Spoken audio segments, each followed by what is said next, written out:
Welcome on, bienvenue, welcome once again to Property Quorum.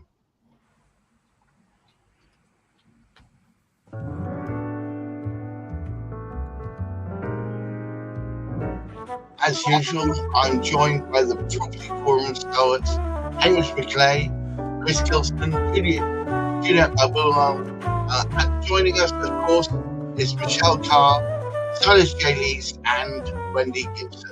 And here to talk to you about all things marvellous that's happening within property, but specifically to look perhaps backwards at what's been and perhaps forwards with an eye looking towards what magnificence is yet ahead of us. And of course, to start us off is Hamish McLay. It's probably rather appropriate. Here I am in the Bluebell Woods, going back when all was calm and we were waiting things to happen. As the year unfolded, as 2024 unfolded, there were an awful lot of things happening throughout the year. For one thing or another, of course, the change in government, the change of pace, various different things happening, particularly within property, but other areas as well. And sort of one wonders with almost a sort of stop-start because interest rates were going up and down, but nothing any dramatic. I mean, here we are towards the end of the year. There's very little difference in the interest rates, but there has been some good activity. So are we poised to actually sort of leap forward to an extraordinary year of tremendous growth, which is anticipated by some within the property arena? Or basically, are there storms ahead? Well, let me pass it straight to you, Juliet. Is it smooth sailing, or are we on the edge of a tumultuous storm?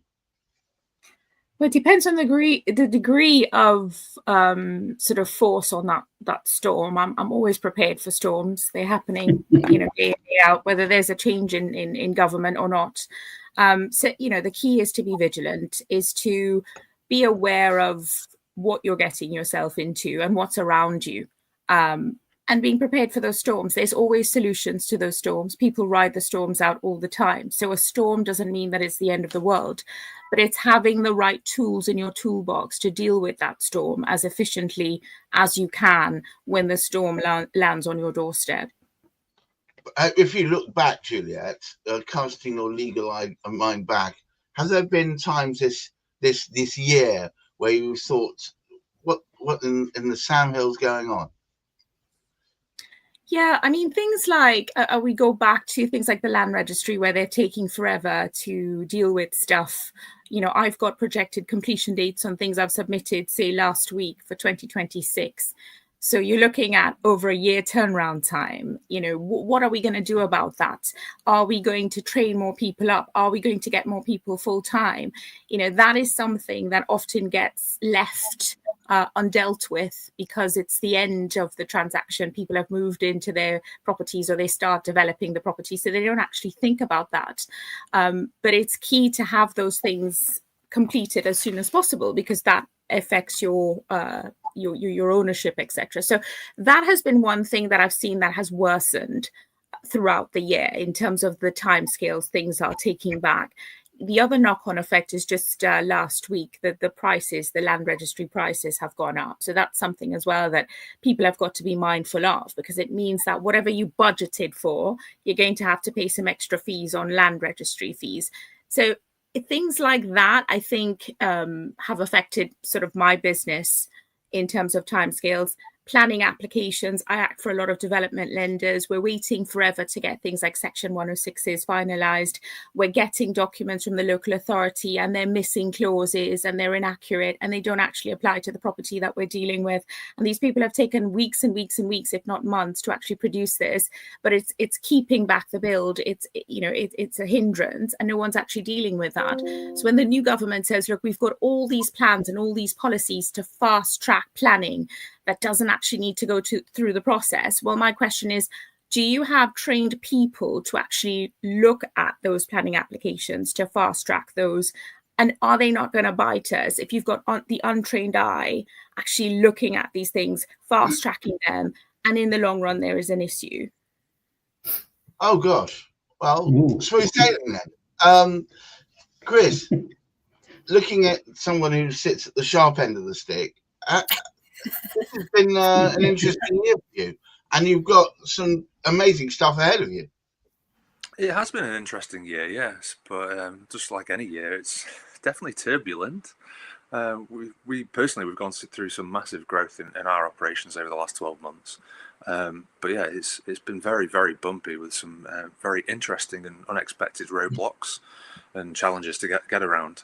The change in government has been quite surprising how they've behaved or misbehaved so far, and it's just created more ambiguity. But they're just challenges to come around, to move around. It's not like it's going to be an impasse.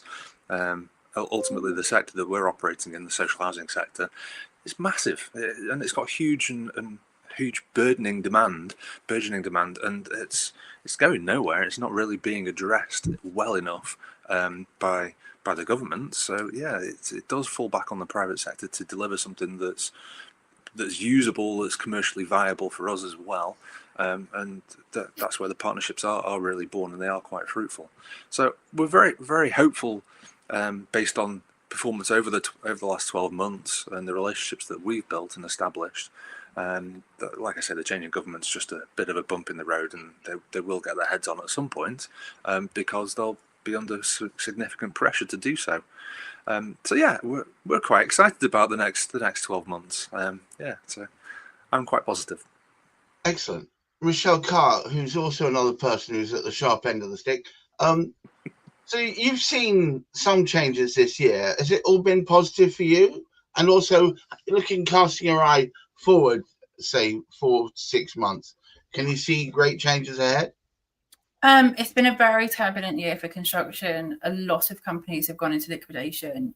A lot of the companies that I'm dealing with, or some of my clients, have had a lot of projects that have been dropped. There's a lot of issues with people getting paid, and it's very, very turbulent. And there's a lot of this, and it falls down the chain. And then on the other aspect, I mean, some of the contractors that we're looking to work on some private housing projects have decided they don't want to work for house builders because it's so difficult, so complicated, and they're not getting funds through. Like, there are delays with planning. And the other thing with planning is, yes, you get your planning application, but then to get some of the clauses and everything sort of bottomed out by the council is taking a long, long time. And you then can't take possession. And then there's costs associated with that, which then falls down the line. So then you've got I've got a number of contractors at the moment that have been building houses that are now interested in doing HMO conversions, which are much, much smaller projects, because they cannot sustain the long processing and payment, because ultimately they'd much happier get paid in a couple of weeks rather than waiting 3 or 4 months of their money.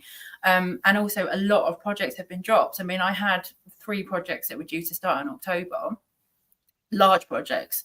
A couple of them were actually cladding projects, and they've all got stopped.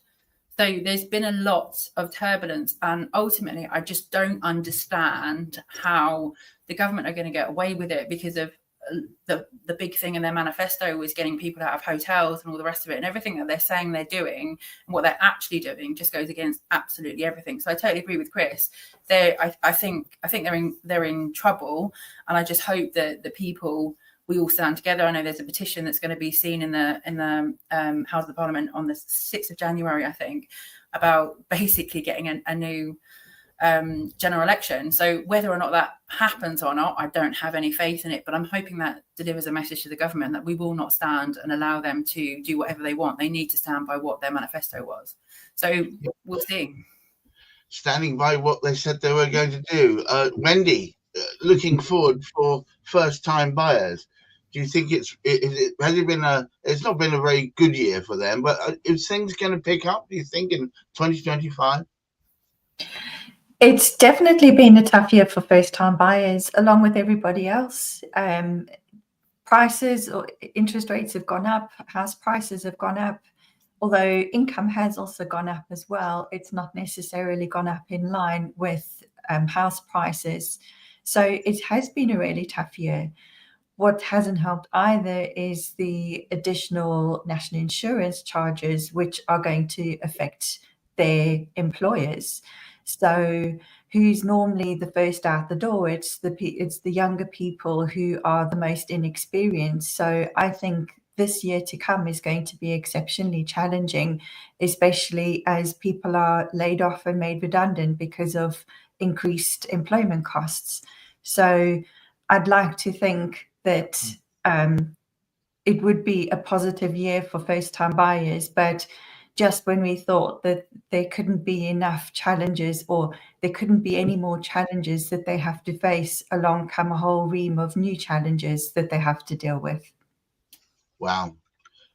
Silas, is it out of one frying pan and yet into another? Great question, Gareth. I mean, there's the guests today have obviously contributed some great points, and I think one of the things that is in stark contrast is when the government says we're going to build 1.5 million homes, you'd like to think that's the rallying war cry for the troops to all band together and go, yes, the economy is going to be brilliant. We're going to build all these homes. We're going to lead the country in a very positive manner. And I think the way that the markets have responded, the way businesses have responded, the way millionaires fleeing the country have responded, shows that there's a lack of substance in what's actually being put forward. And I think that's probably the biggest fear for most people, is that we can't rely upon these people that are supposed to be leading us. So I think it falls down to the individual to create their own destiny over the course of the next, couple of years.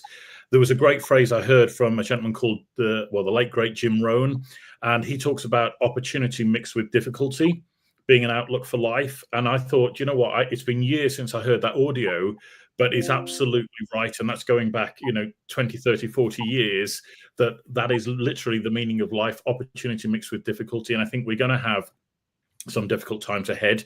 It's not been unexpected, although it's been very delayed in getting here, in my opinion. But I do think that also presents some interesting opportunities. And for those that are focused, those that are using the new technologies that are emerging, those that are able to spot the opportunity to help and support other people, I think they will do reasonably well. Isn't there a certain amount of opportunity cost here, that they're taking up all these new opportunities, but we're still not sorting out some of the basics behind us? What Chris was talking about, he I mean, dare I say it, he's possibly rubbing his hands, because they're never supplanting the problem that he fixes. Is there not an issue here that they're not addressing the basics first? I think that there's a lot to be said about that as well. And you can look across the entire board. I mean, I think everybody here, and probably the majority of the audience watching this, if we were given control of the budget, there would be certain things that we would stop doing. And a lot of that would be, sending money abroad or sending money into incredibly crazy, mad scientist carbon capture schemes when we've got people sleeping rough on the streets in the UK. My view is you can't call yourself a civilized society if you've got that sort of thing happening on our streets. And 4 or 5 years ago, it was in South Wales, and the amount of homeless people I think it was in Cardiff city centre, was just shocking to see. And yet we have a situation where more and more people are coming into the country who seem to be treated far better than the native population. Now, that's not a racist standpoint. That is purely an observation of what appears to be going on. And I think we need to address, as you say, those very basics. What do we need to do to put those things right? It is endless taxation, is endless printing of money the answer when people are really feeling the strain financially? I don't think it is. I think there's a lot that could be done very quickly to turn around the economy and make it a rosy picture, but that seems lost on the people in control of the purse strings. Hamish, we seem to be in a situation where, for the first time in I can't remember how long, there's a massive petition for the government to have a rethink, effectively, giving it a big shot in the arm. Now, this indicates to me that they're not sticking to their promises. Things don't appear to be the way we were promised. Well, I don't see that anything new in terms of government manifestos.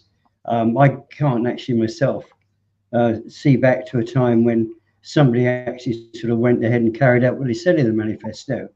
However, I don't recollect in the past having seen somebody making such a, I won't say pig's ear because it's not quite exactly that, but putting so much stuff in the way of what their manifesto was meant to be unleashing, what it was meant to be helping. Unfortunately, it's because Chris was actually sort of saying it was something of a rocky year this year. But unfortunately, what tended to happen, things started moving, and then there was intervention to slow it. And bit by bit by bit, we've actually sort of seen this happen. And like Wendy was saying, relative to what's going to be happening as we get into next year, and those small business owners, many of whom we rely on, particularly to help with the housing side of things, they just aren't going to be able to sort of carry those costs through. So what is going to actually happen with it?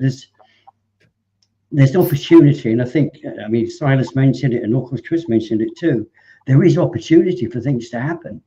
However, it's not in quite the same way that we had, if you like, it's okay, it's going to be a year of adventure for some people, but it's not going to be that nice, smooth thing. The way things stand at the moment, I can't see housing really, when we speak about house build, new build, I can't see much happening before 2026 in terms of new house build, because of everything holding back. As Michelle was actually saying earlier as well, there's these builds that were planned and they aren't happening any longer. They were put on hold before, waiting to see the outcome of what the new government was going to be.